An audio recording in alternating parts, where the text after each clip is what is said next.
చూడండి, రాత్రి ఇప్పుడు 8:30 పాదక్కు 9 అయింది. పామాయిల్కాయలండి, కాకులు చిలకమ్మలు ఇంకేమేమి తింటాయో అవన్నీ తెచ్చి మన గోడ మీద అక్కడ ఎక్కడ వేస్తున్నాయి అన్నమాట.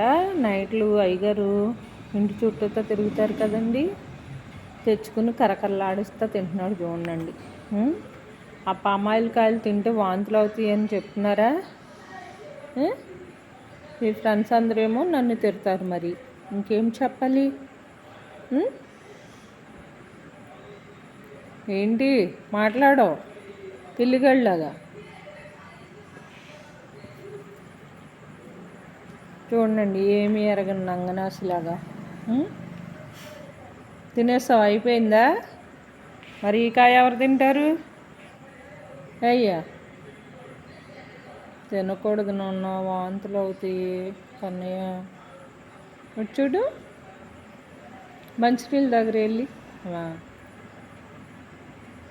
తాగుతావా? మంచినీళ్ళు తాగుతావా? ఇది నల్ల బంగారు పండండి, నల్ల బంగారం అండి. మామూలు బంగారం అయితే కాస్ట్ 65 ఏమో తెలియదు, 65,000 ఏమో తెలియదు. అందుకే ఈ మధ్యన పట్టించుకోవట్లేదండి. మా బంగారం అయితే కాస్ట్ 2 లక్షలు కొనుక్కుంటారని 2 లక్షలు పెట్టి కొనుక్కుంటారు ఈ బంగారు పండుని. ఈ బంగారు పండుని ఇచ్చేస్తాను, 2 లక్షలు ఇచ్చేయండి, 2 లక్షలు. అమ్మో ఏమనమ్మో, 1,00,00,000 రూపాయలు ఇచ్చినా నేను ఏమనమ్మో నా పండును, నా బంగారు పండును. అందమైన పండు బాబో, దోష పండు.